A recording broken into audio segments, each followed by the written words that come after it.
I was like stunned, and I went to a meeting, but I went to one at 12 because I knew I couldn't wait till 8. I knew that would be a little dangerous to sit that long to wait.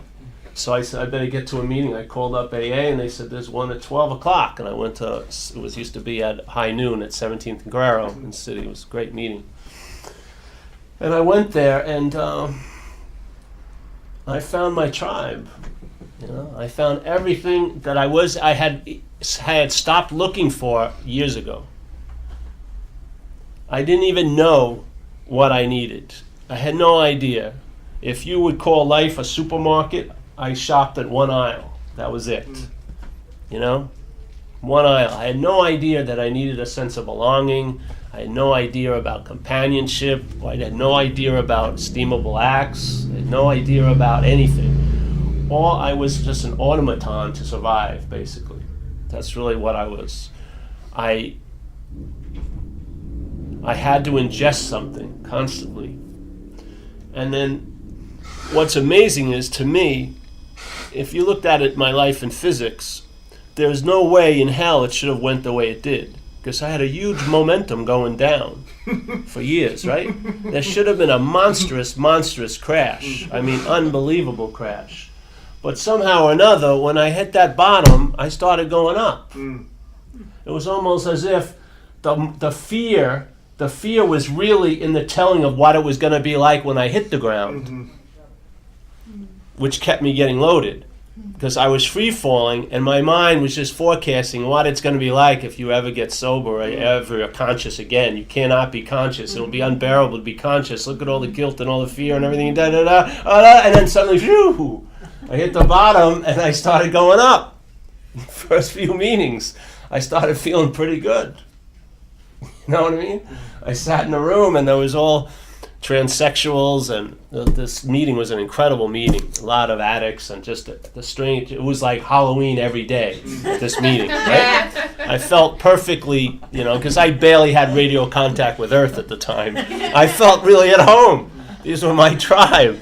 So I went every day, 12 o'clock, and I started getting well. Because what happened was something came between me and me, which was you. You individually and you collectively. AA was a big enough buffer to separate me from me, and that's where I realized what was the problem. The problem wasn't anything outside of me. It was what was acting as me. It was right as close as you can get to me. It was broadcasting right from my own living room. It wasn't an outside radio station. It was here, K-Paul. It was spinning discs all day.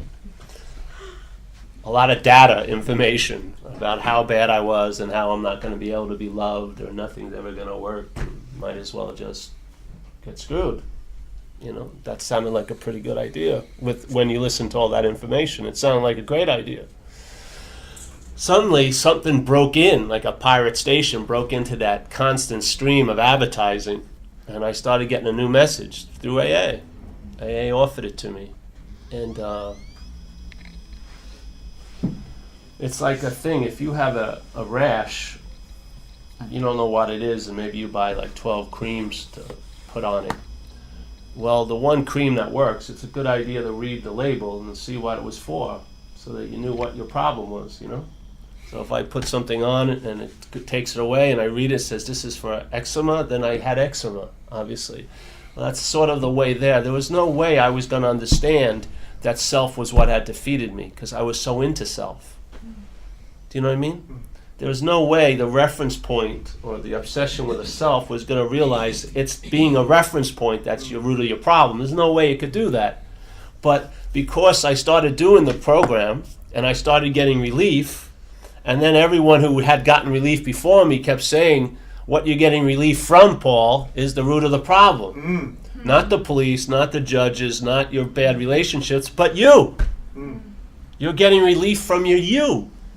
Every scene of every crime, there's one person that's been there, and it's been you, Paul. Every relationship that didn't work, you were the one constant in all of them. You. When you wake up in abject fear, there's no one else in the room but you. So bingo, I got it.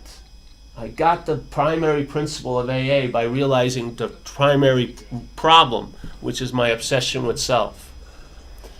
Getting that it was the obsession with self truly motivated me for steps 2 and 3. That was my great motivation.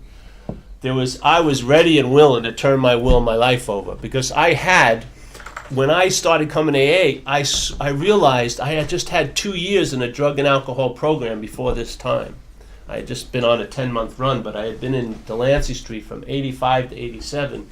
And in those 2 years, when I got in AA, I realized, Jesus, I didn't like those people. I didn't like what they did. I didn't like how they did it. But I had to admit that my life looked better with them running it than it ever did with me running it. I had evidence of the third step sitting right in my history. I said, because I had given this program 2 years, and I'm talking about 1 month or 2 weeks, or 2 years. It's a nice bit of change. You can find it. It's a pretty good indication. 2 years of my life, it would look the best my adult life had looked with them running it. And they had no interest in me. That was another incredible point. I realized that I could turn my life over to a dog catcher, and he would do a better job with it than I would. I would turn my life over to almost everyone in this room, except maybe Lucho and a couple other people, and they would do a better job with it than I would. So bingo, I get the second hit, a real strong hit. It's my involvement in my life that's making it unmanageable. It's my attempting to manage life that makes it unmanageable. It's a really important hit. Because if you still keep thinking life's unmanageable, you're going to look to find reasons to blame things for it. But when you wake up to the fact that it's your involvement in it that tends to make it seem distorted, bingo, you're on to something. And that's the obsession with self.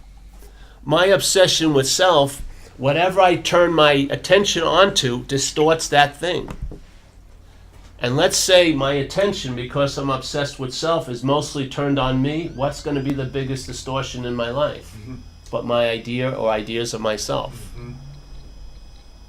I could be a very lovable chap, yet I may believe I'm not.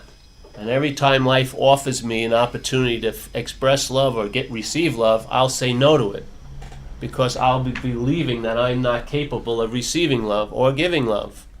Because I would have listened to an idea in my head over and over and over again that built up a belief that I was incapable or unable to feel or express love. So people would love me and I wouldn't even see it. Or sometimes they would love me and I'd see it as the biggest threat of all. So you see, I start realizing, Jesus, I'm not managerial quality. I've had a long time to manage my life, and here's the evidence. It's not looking too good, right? I turn it over to some program. They have no idea. They don't really care about me, and they do a better job with it than I do. So I realize, Jesus, okay, I'm not managerial quality. It's my involvement in my own life that precludes it from going well. Now, that's a bitch, I think, really. But that's the fact. When it's sort of like I hear that there's a good party, but when I arrive, it sucks. You know what I mean? Or I see there's a great possibility for a lot of joy in a thing called a relationship, but every time I enter one, I don't get joy, nor do I bring it sometimes. So you start seeing that, Jesus, my camera, right? The last few lenses are magnified a little too much. I'm a little obsessed with this camera, what's going in and out of it. And so whatever I turn to, I look at it with that distortion. And then I act as if it's real, which can create a lot of disharmony in one's life. Because someone may say something to you, and because of your obsession, you may distort it and think they're dissing you, or they're saying something really bad about you, but they're not at all. But your paranoia will think, Jesus, this person, and then resentment start happening. Then I can't work with this person anymore. I'm going to quit my job. Then you can't find another job, and then you end up destitute. And it was all because you thought this person was dissing you, and they were basically just saying hello to you. That kind of distortion, Or you'll see someone who's wanting to help you, and you'll distort it into thinking they're taking advantage of you. So all these things, you start living an interpretation of life that doesn't truly serve you. And basically what it did for me was, let's say there was 40 squares on the game board. By the end of the game for me, I was on the last square. There was nothing left. I had no more moves. Really, no more moves. Instead of just, I had the 3-in-1 card. Instead of the go to jail card, I had the go to jail, go to institutions, go to death card, as they say in NA. Those are the 3 cards I kept pulling. Jail, death, institution. Boom, boom, boom. The game was over.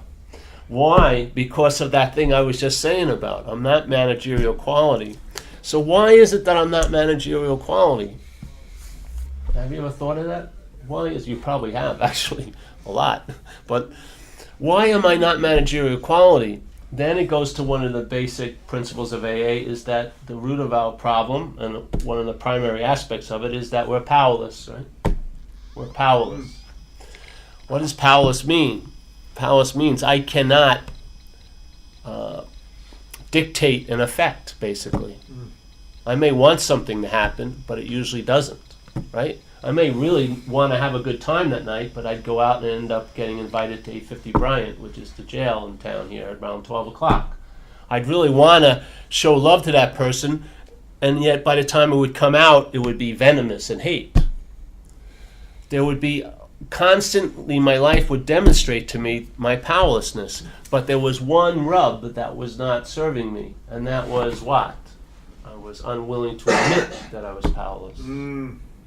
I was unwilling to take the evidence at hand and make an honest appraisal of it.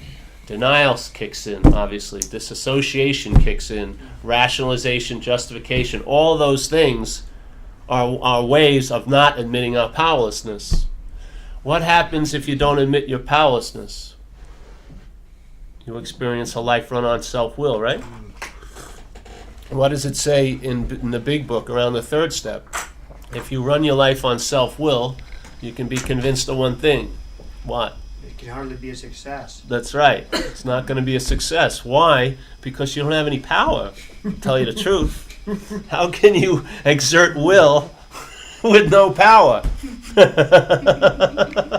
It's unbelievable.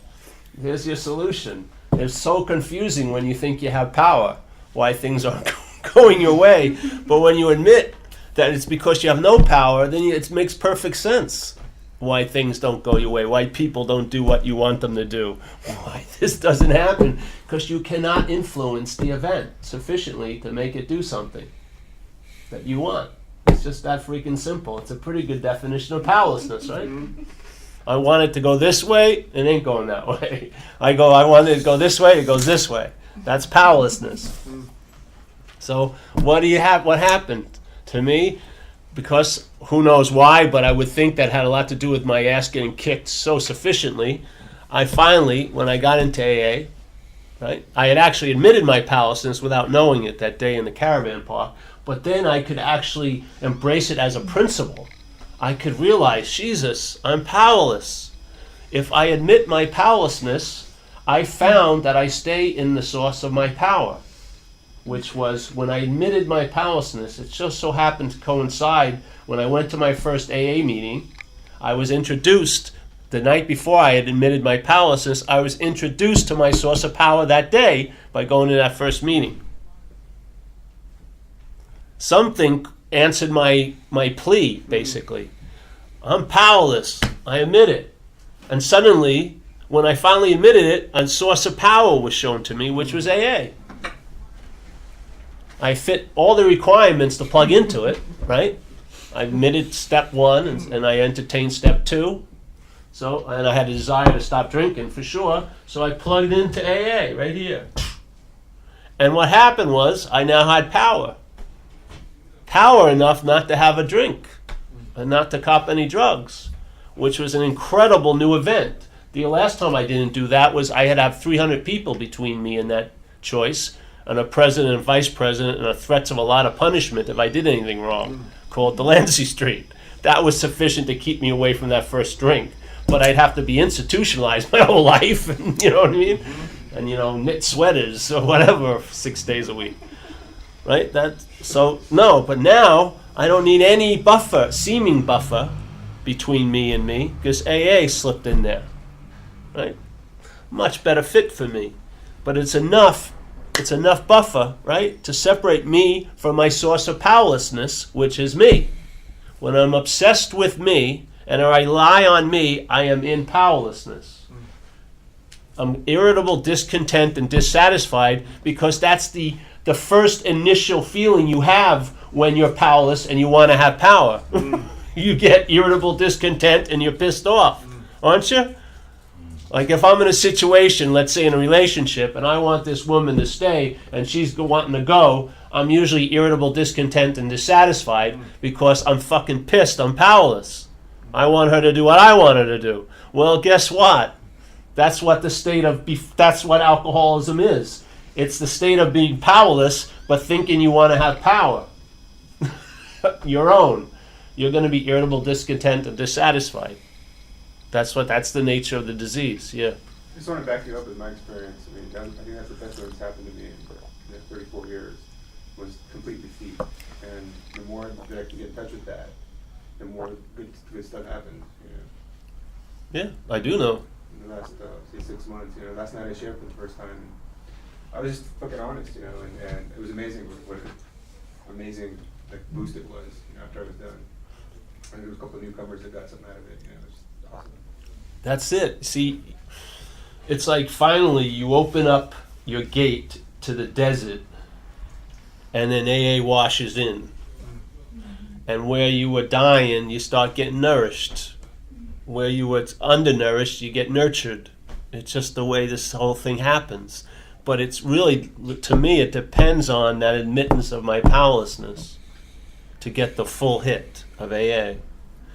So because what happens, if hopefully you'll identify with this, when I forget that I'm powerless, right, I start enjoying and entertaining this power, and yet the mind enters in very subtly sometimes, and it starts usurping, or it becomes the owner of the power again. It goes, oh, I got power, you know. I did the steps. I'm doing this. I'm doing all this service. I've got all these sponsees. I've got all this time. I've got all this power. What happens usually is that will run out, right? Because you're running on like fumes in a sense. And then you'll get whacked. You'll run into something. Life will bring you to the point of doing what? Admitting what? Your power. Exactly. You finally go back to that point of admitting you're powerless, and you've got the power again. It can happen instantaneously. It does, actually. It doesn't have to be we're using a drawn-out example in time, like this could happen over weeks, but I'm saying this happens in a second to second. It's going to be that quick. So you forget, and then you start running your life on self-will, which is not going to be successful. So what happens is you run and usually end up being irritable, discontent, dissatisfied because things aren't doing what you want them to do, right? Most of the time. And that gets you pissed off, you pick up a drink. And then what happens? Hopefully you don't have to pick up a drink, but you get whacked enough, hopefully you'll be brought back to that place of invitation and you'll admit your powerlessness.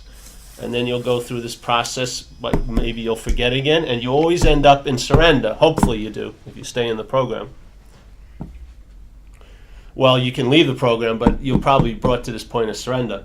So what's the difference from this point when you forget your powerlessness and you surrender? The only difference is time. The process is the exact same. The same process happens in a split second, or it can happen over 3 years. There is powerlessness, your admittance of it, you forget. You assume ownership of the horse you're riding. Instead of thinking it's on loan and being grateful for it, you start thinking it's you. And then whammo, the horse throws you or something. You get back to that invitation. Now, I saw this over 16 years, I'd say over 13 years really, saw this process. I've done it hundreds of times where I was in the solution, forgot, and ended up thinking it was all about me, and then having the problem again heavily drop on me. Surrender and go back there. What I got finally one day was, why not stay surrendered? Why go through this process over and over again? Haven't you had enough? Just like how many times you've been defeated in life. That one day in that trailer park, life, it opened up sufficiently that it changed everything.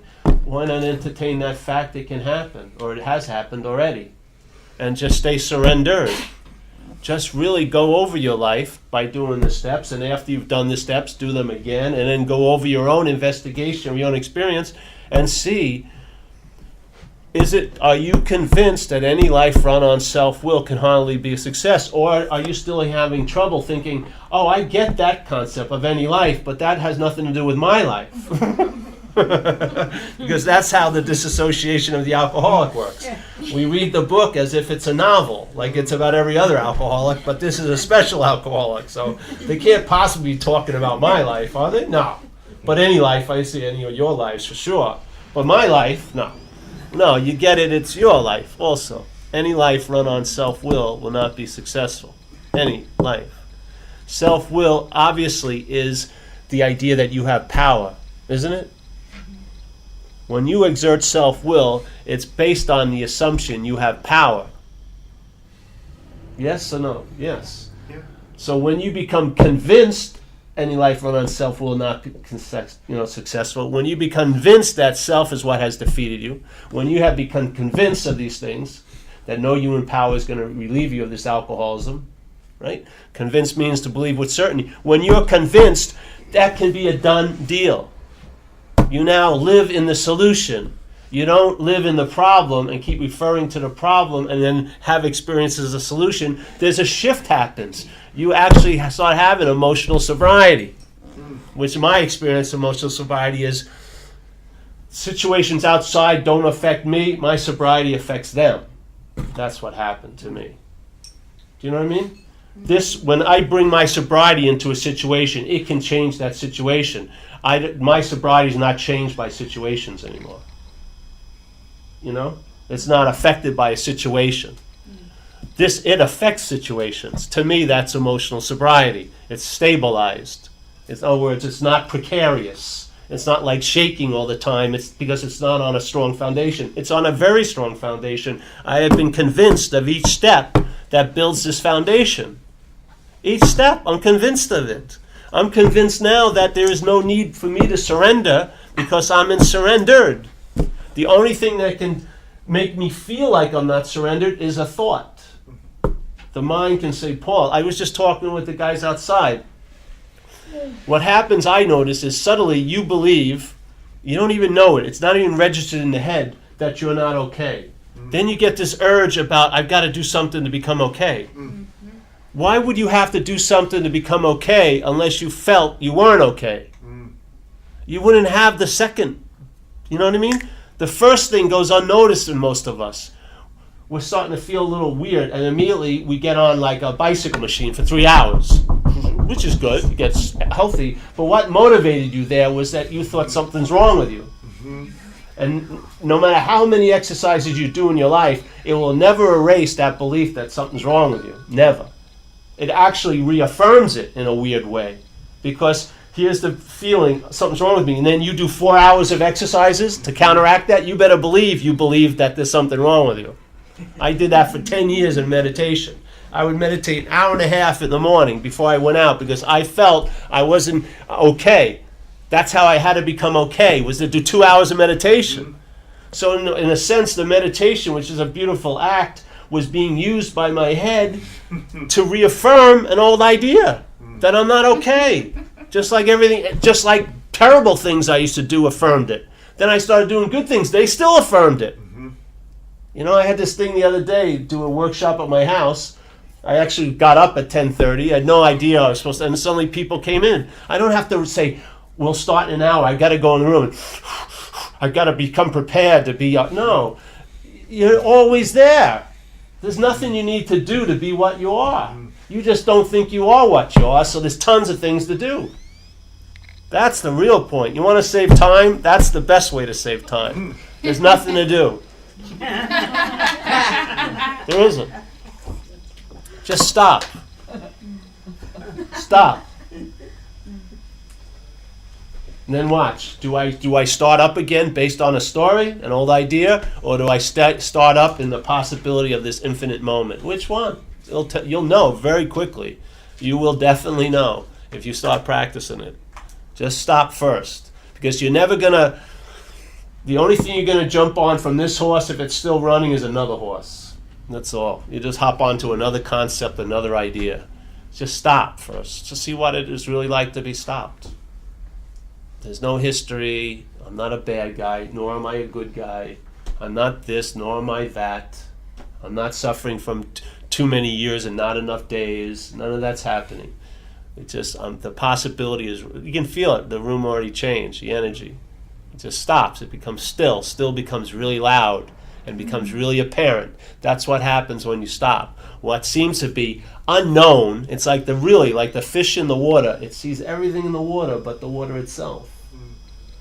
But I just felt the energy change just by having that idea of stopping. The energy stopped, and then the silence that was in the background became paramount. That's exactly what happens. When you stop what seems so difficult to see as a you, right? You'll realize it is you. That spiritual thing you're searching for, you're looking in the wrong place. It's like St. Francis says, what's looking is what you're looking for. What's looking is what you're looking for. The practice of looking for may stop you from seeing what's looking. It just may. So what is it that's looking?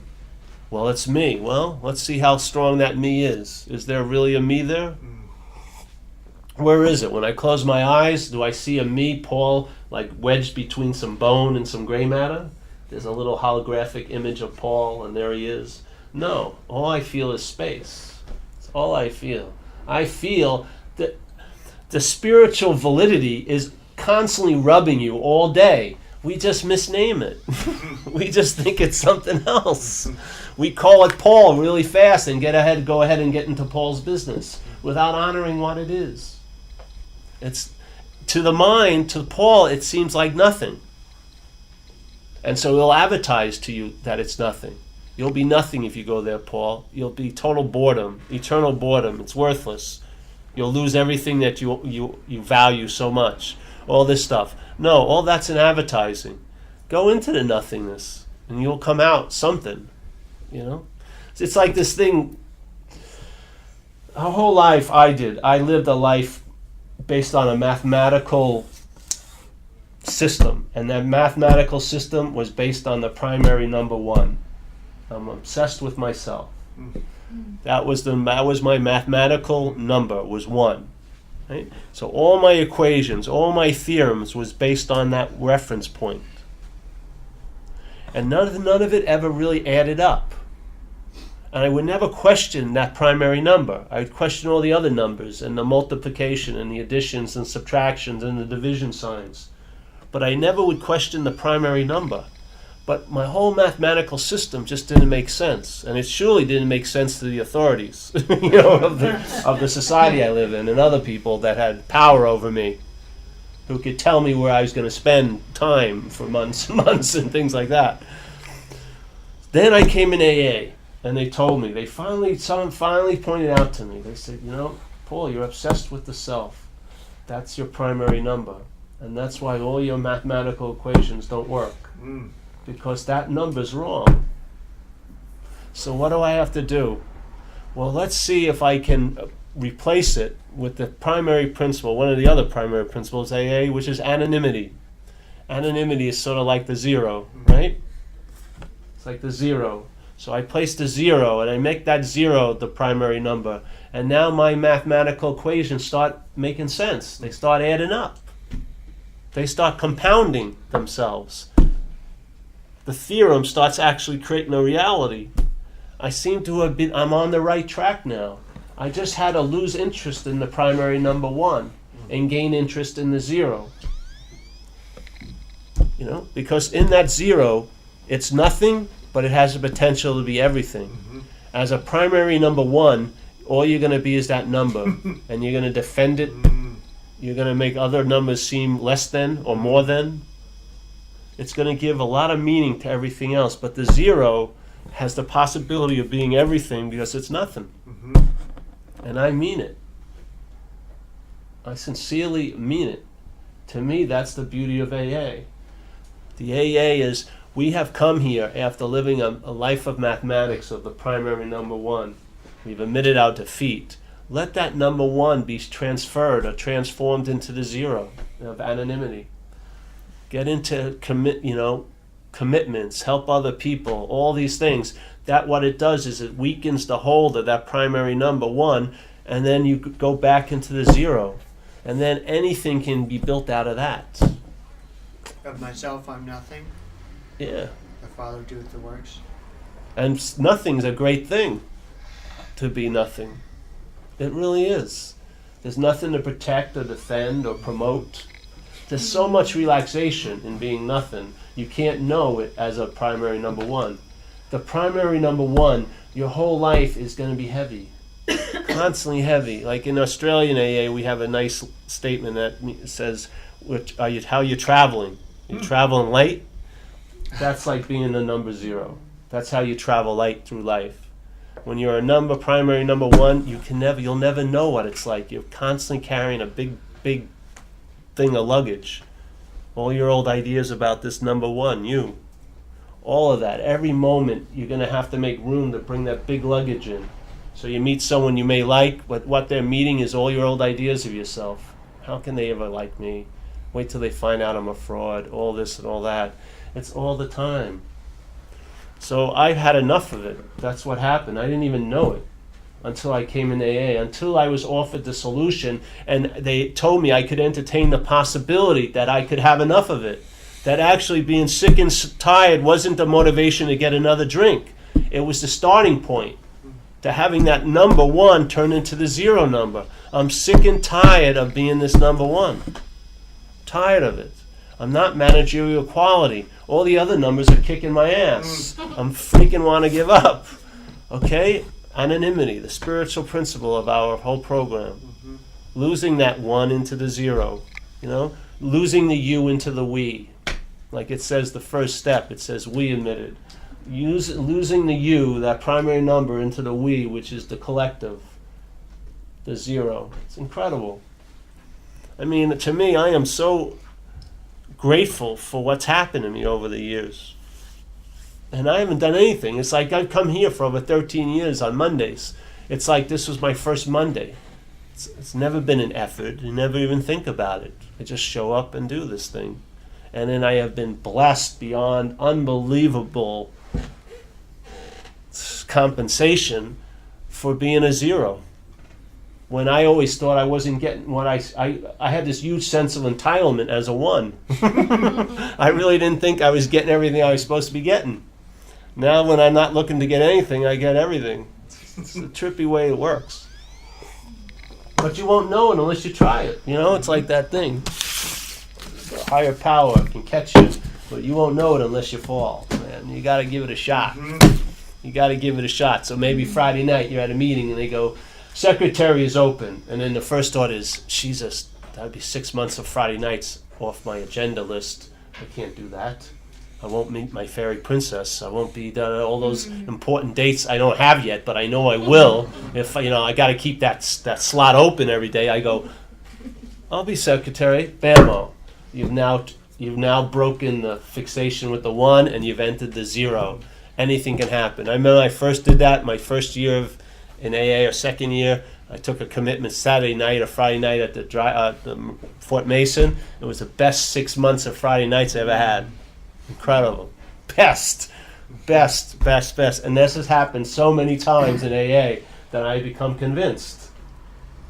It's a done deal. I mean, it used to feel like the first few years, I'd have my little agenda. Like I'd be at a meeting, I'd like to sort of saddle near that woman, and suddenly I'd be sort of trying to move towards her, and then a newcomer would get in the way. It would seem like he was getting in the way, right? But if it happened so many times, I just realized that my agenda was getting overridden every day. I just surrendered. I said, okay, I've had it.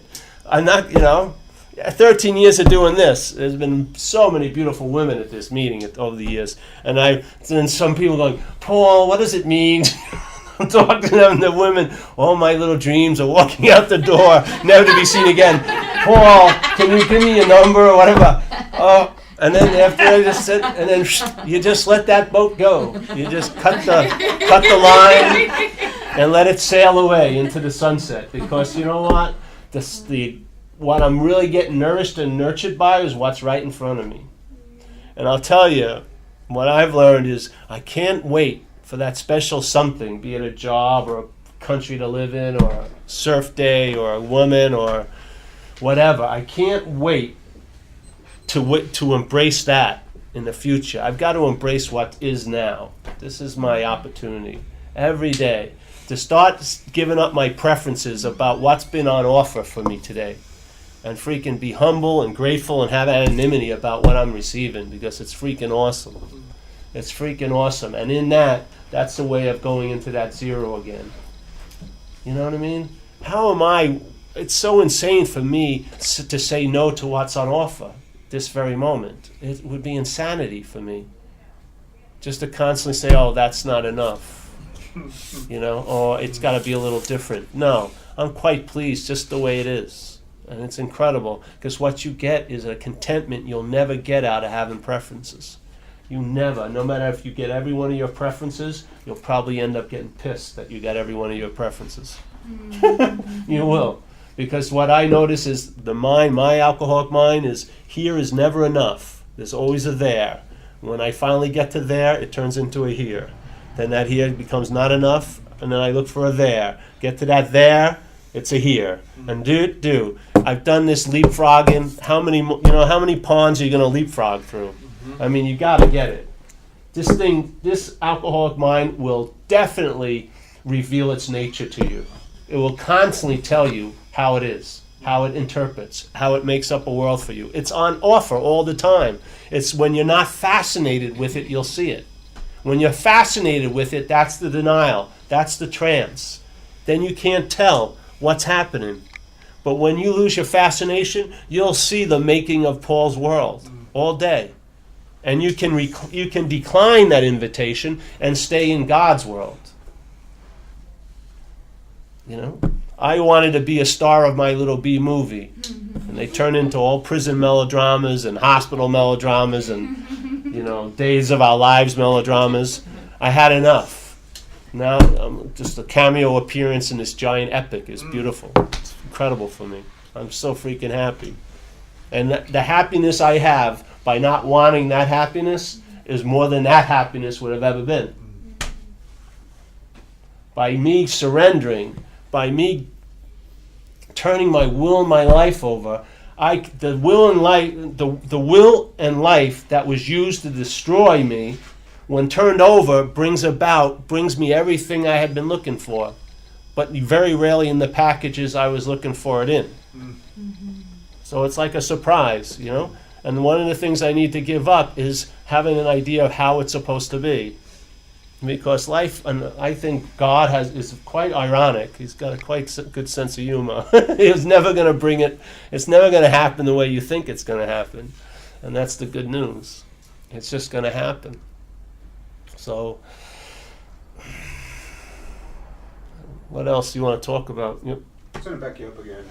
Back me up. Because I wanted the pretty Italian wife. I got the pretty Italian wife. I wanted the carefree, life in Italy. I got that. I wanted the philosophy degree. Got that. I wanted the law degree. Got that. I wanted the high-paying job. Got that. I wanted the, everything I thought was a challenge, I overcame. And that came with the drug habit. It came with nothing was ever enough. It came with it came with everything just dark, And then I hit the wall. So then, then I surrendered, then it became defeated, then it became humble, and now life is great. Yeah, and you see the connection. That's the point, to see the connection. It's our involvement is the root of the problem. We're just excessively involved with ourselves and our lives. And it's about backing off, taking a little bit of that attention out and dispersing it into others and seeing what you can contribute to life. Then you'll blossom, where before, with all your attention on you, you die. It's like the kid wanting to look at the scales on the back of the bug. He doesn't know that if the magnifying glass put on that bug's going to burn it. He just wants to see it better. So, you ever go out to dinner with normies and then a couple alcoholics? It's unbelievable. The normies are like, they're just talking about designer clothes and everything. They're very happy and past the lobster. And the alcoholics are just brooding analyzing, about just about themselves. It's unbelievable. It's like there's just so much more weight happening in their heads. I can see them. They're like, oh, these two, they're just very light. Pass the butter, and the other's like, you pass the butter to them first. What does that mean to me? How does that pertain to me? You mean you like them more than me? It's just, you know what I mean? We just add a weight onto things, an unnecessary weight, really. And our idea of traveling light is, I don't know what it is, but it's not working.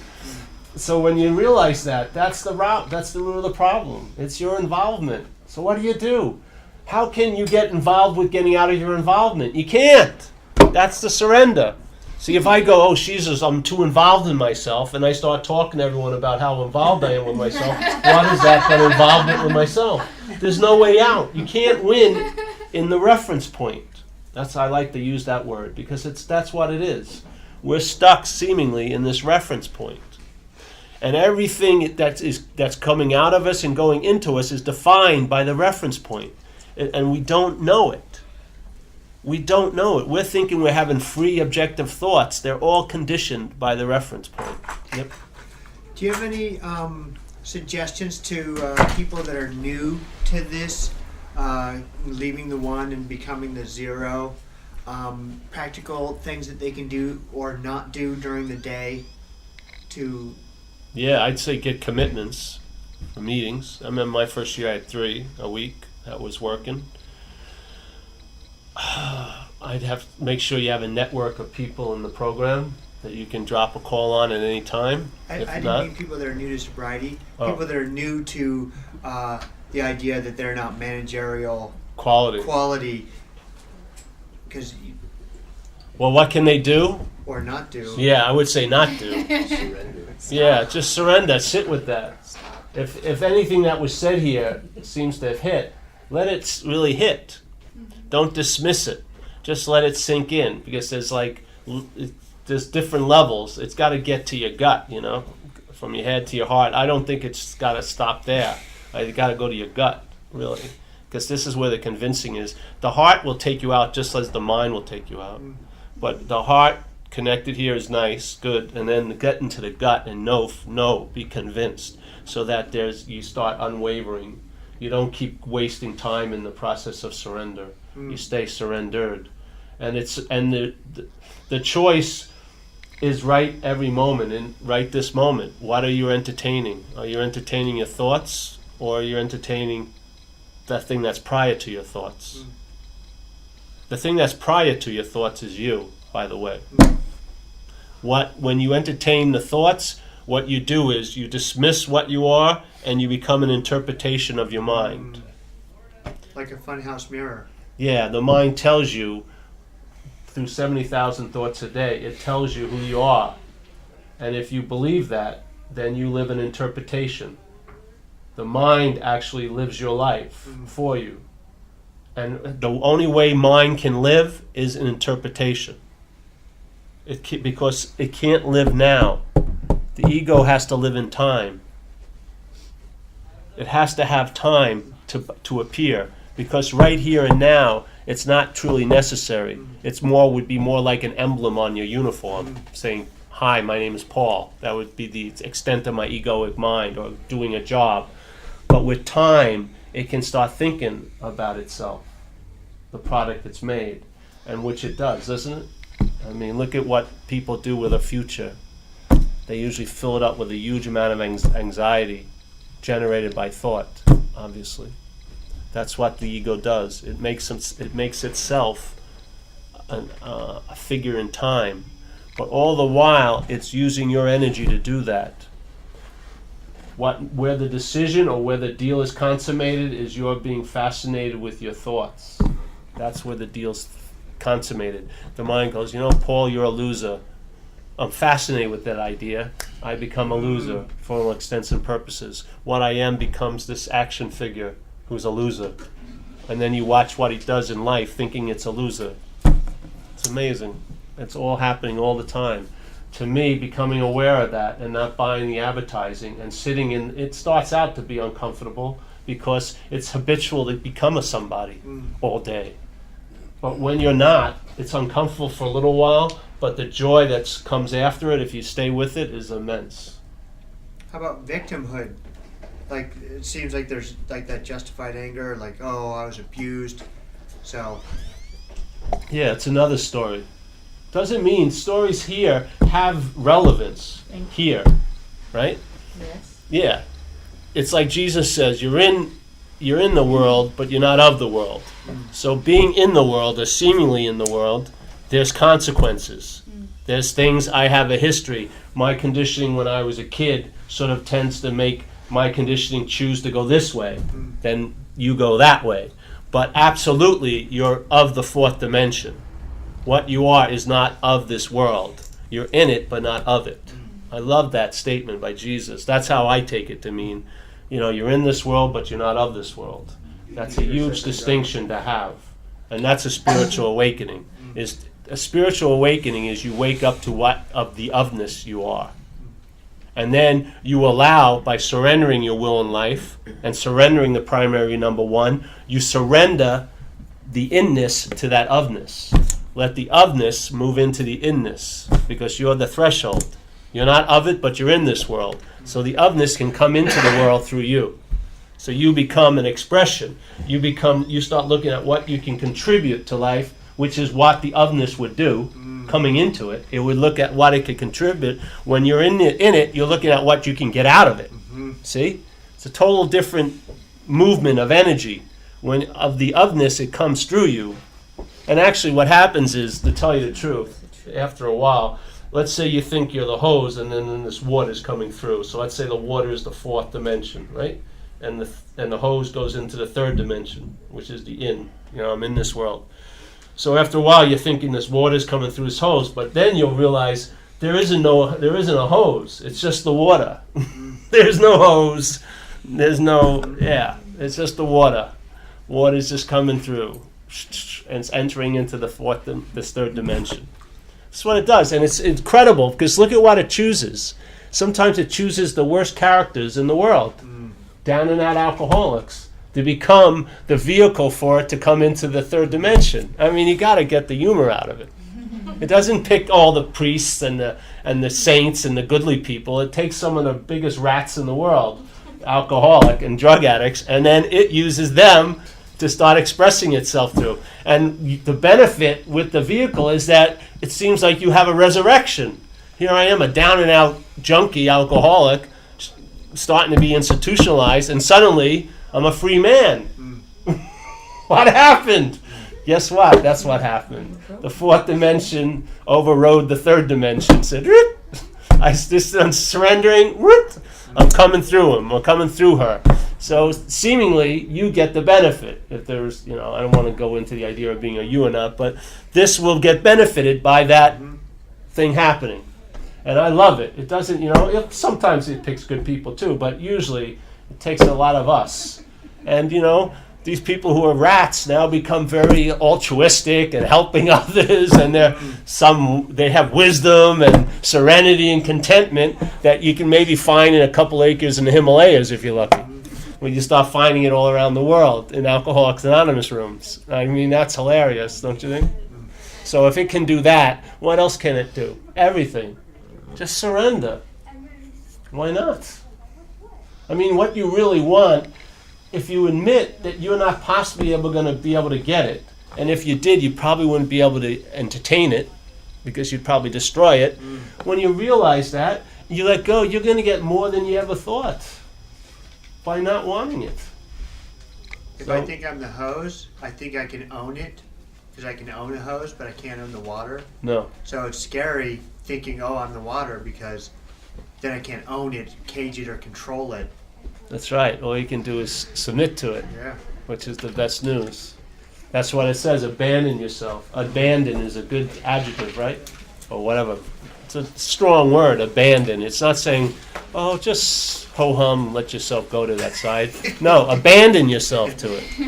Really let go. Fall into it. Why not? And then people will go, well, you don't know the way it is for me. That's advertising. Isn't it? You hear it? you're sitting there, everything's fine, suddenly your head goes, oh, this can't work for me. What's that? It's an advertising. That's what I'm talking about. Start recognizing it. Stop thinking that this is you talking. It isn't you. It's an alcoholic mind that's talking, and its idea is to produce a you. And if you buy that you, you're going to suffer the consequences of that you. But you're not that. There's no freaking way you could possibly be that. Just entertain that idea. You know? Just draw.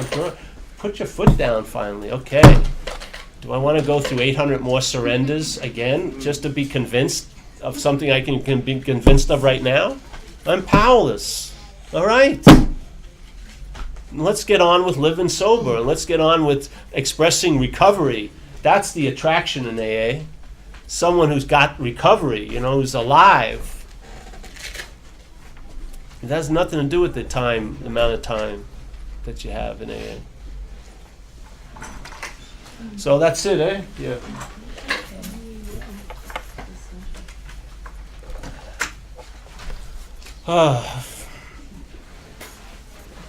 I love this opportunity.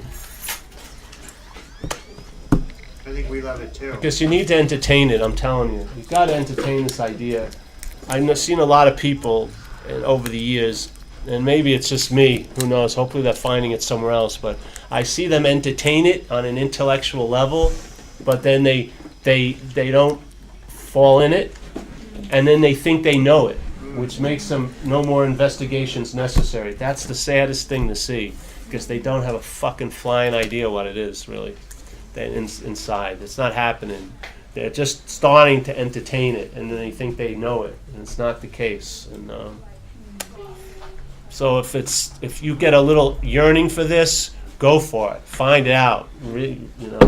Get into the steps. Do that. If you want to find more things in AA that build on AA, ask for that, and let it take you, because it will really use you. It wants to extend into the third dimension, and it needs you as the vehicle. It's just the way it is. I'm sure if it didn't, it would probably do it another way, but it's just the way it is. So thank you, and we'll end with Serenity Prayer. If anyone wants, I have meetings at my house on Wednesday and on Saturday in Mill Valley, and I sell CDs of those talks. I have a couple of retreats on CD. So.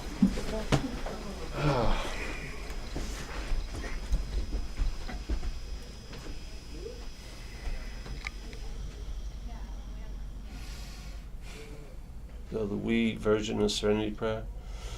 God, grant us serenity to accept the things we cannot change, the courage to change the things we can, and the wisdom to know the difference. Keep coming back, it works. It's working. It's working. That's right. Keep it in the present tense. That's good. I stole that from somebody else. Did you? I like that. Yeah, me too. Present tense. Good. Yeah. Lucho, brother. Yeah, take all this shit out of here. Thank God the phone.